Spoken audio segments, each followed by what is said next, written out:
Mbak Titi, menyambung pertanyaan saya tadi, betul tidak sih, mungkin tidak sih begitu ya, dengan apa yang disampaikan Pak Jokowi saat ini, memang akan cawe-cawe dalam hal positif memang, tapi dinyatakan tidak netral untuk memberikan keberlanjutan dari program kerja saat ini. Akankah ini mungkin bisa menjadi pembenaran juga bagi kepala daerah lain di bawahnya untuk cawe-cawe juga begitu? Dan mungkin akan mengubah konfigurasi Pilpres 2024 ini, Mbak Titi. Ya, yang masalahnya adalah cawe-cawe itu bisa tidak tunggal tafsirnya. Karena Bang Ali pun kan akhirnya membuat tafsir dalam pandangan yang tadi ya, konstruktif menurut Bang Ali. Yang berbahaya adalah kalau cawe-cawe itu diimplementasikan atau ditafsirkan dengan kepentingan yang berbeda begitu. Terutama jangan lupa Mbak Maria, 2024 kita juga akan ada pilkada.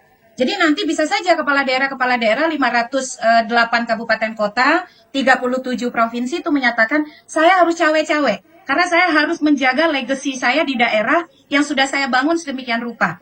Nah, cawe-cawe itu yang bahaya kalau dimaknai secara belok oleh birokrasi.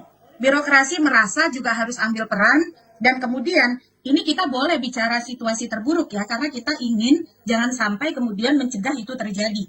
Kita ingin mencegah itu terjadi. Yang bahaya adalah kalau itu juga dimaknai oleh mereka yang berada di bawah struktur, misalnya birokrasi dan lain sebagainya, untuk ajakan melakukan sesuatu. Nah, ketika itu dimaknai sebagai ajakan untuk melakukan sesuatu, konteksnya yang tidak terang benderang, bisa ditafsirkan dalam banyak ragam dan pendekatan, itu yang bisa memicu kecurigaan. Kita akan terus hadir dengan 2024 yang penuh kecurigaan. Bahwa birokrasi bisa saja tidak netral, penegak hukum bisa saja tidak netral, penyelenggara pemilu bisa saja tidak netral. Dan ini karena ada elemen cawe-cawe yang tidak kemudian berhubungan betul dengan proses pemilu misalnya. Dalam upaya mewujudkan pemilu yang betul-betul berkeadilan tadi. Jadi jangan buka ruang-ruang yang tadi ya, membuka ruang perdebatan, membuka ruang untuk menjadi interpretasi baru, dan justru akan memperburuk situasi masyarakat kita yang sebenarnya belum terlalu pulih dari polarisasi. Jadi biasakan membahasakan sesuatu yang memang mendorong persatuan. Karena kan Bang Abalin selalu bilang di mana-mana lawan politik identitas, lawan polarisasi, lawan disinformasi, hoax dan lain sebagainya. Untuk mewujudkan itu satu saja, diksi-diksi pemerintah itu harus tegas, harus jelas, harus berpihak kepada kompetisi yang adil, kompetisi yang betul-betul mengedepankan kesetaraan begitu. Nah, ini yang saya kira betul-betul harus kita pastikan, apalagi presiden kita kan aktor politik. Dia adalah bagian dari salah satu partai politik. Jadi bukan juga dia berdiri dalam ruang kosong individu yang bebas dari kepentingan. Nah, di masyarakat tafsir itu udah beredar kemana-mana begitu ya. Apalagi misalnya buruknya nanti dihubungkan dengan petugas partai lah, inilah, itulah. Nah, itu yang tidak boleh terjadi. Oke, Mbak Titi, saya langsung ke Bang Abalin. Nah, ada kekhawatiran tadi yang jadi gini. ya. Ini kan terkait, sebetulnya saya jujur bilang, ini materi kalau kita ikut perkuliahannya 6 SKS loh. Serius dalam komunikasi politik. Kita persingkat Bang, jadi maka itu saya bilang gini, kan dua yang dipakai. Kalau orang berbicara tentang mengkapitalisasikan pangkat dan jabatannya, turunannya adalah menjadi wali kota, gubernur, bupati. Tapi kan jelas pesannya kan, message dari presiden itu jelas. Menjelaskan tentang lembaga negara, lembaga pemerintah, TNI, Polri. Kalau turunan ke bawahnya, ya cawe-cawe. Saya lagi-lagi ingin mengatakan bahwa 4-5 hari ini baru saya mengulang ini kalimat ini. Sebutan cawe-cawe aja lidahku belum terlalu pas. Sebagai anak Kiai ya, saya agak susah menyebutkan ini kalimat ini. Orang Buton itu susah menyebutkan ini. Meskipun kita di Kendari itu selalu dua-duanya. Itu sebabnya saya bilang, kalau kita orang-orang pandai, orang-orang sekolahan, orang-orang pintar, udah Ferry yang ahli hukum tata negara. Saya ada sedikit sekolah, tapi sekolahnya sekolah IAIN. Komunikasinya ada, ya. Tetapi yang mau saya bilang, kenapa kita tidak menarik makna-makna yang positifnya, makna-makna yang bisa menjembatani pesan ini kepada publik, agar publik itu mengerti. Nggak usah kita menggunakan kalimat atau tadi istilah diksi-diksi yang justru nanti tidak mengerti. Bang, kita cawe-cawe dengan ikut campur. Kalau misalnya makna positif apa yang sampaikan tadi gitu, Abang tadi kan bilang bahwa pemilihan diserahkan ke KPU karena itu lembaga yang menyelenggarakan pemilu. Ya, itu kan undang-undang. Ya. Presiden kan membentuk timnya KPU, Bawaslu. Politik anggaran juga di presiden. Nah, bro, saya kasih tahu Anda dan Ayah ya. Di Republik ini, adakah yang bisa kita sembunyikan rahasia? di Republik kita hari ini.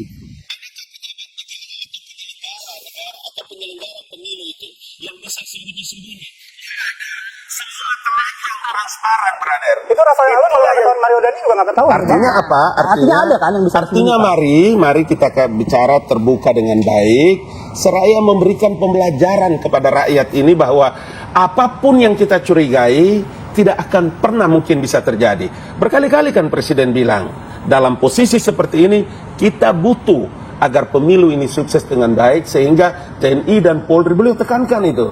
Tidak akan mungkin turun ke bawah orang bisa menggunakan pernyataan Presiden itu. Saya gatal mau komentar. Manis betul Bang Ngabalin itu, tapi faktanya yang ngomong ini bukan kepala desa, bukan kepala dusun. Ini orang nomor satu, baik di segi pemerintahan maupun negara, presiden, gitu ya.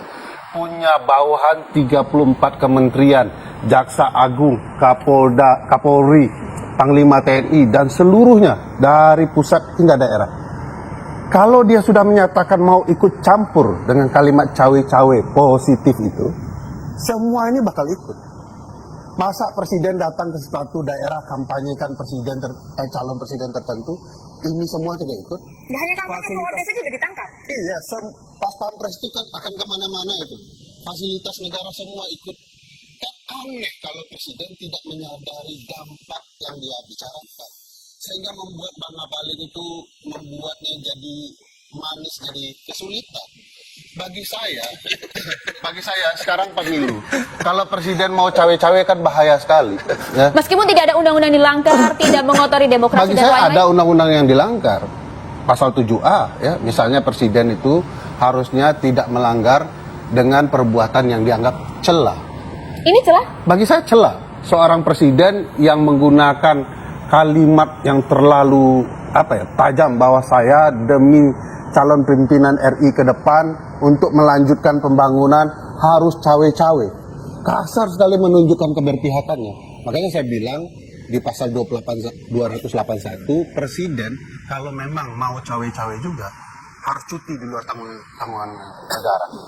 Kalau tidak presiden melanggar undang-undang, melanggar adab berpolitik yang menurut saya tidak patut, ya, orang yang akan masuk ke fase negarawan, guru bangsa, mencoba menunjukkan sikap ketakutan. Kenapa saya sebut ketakutan?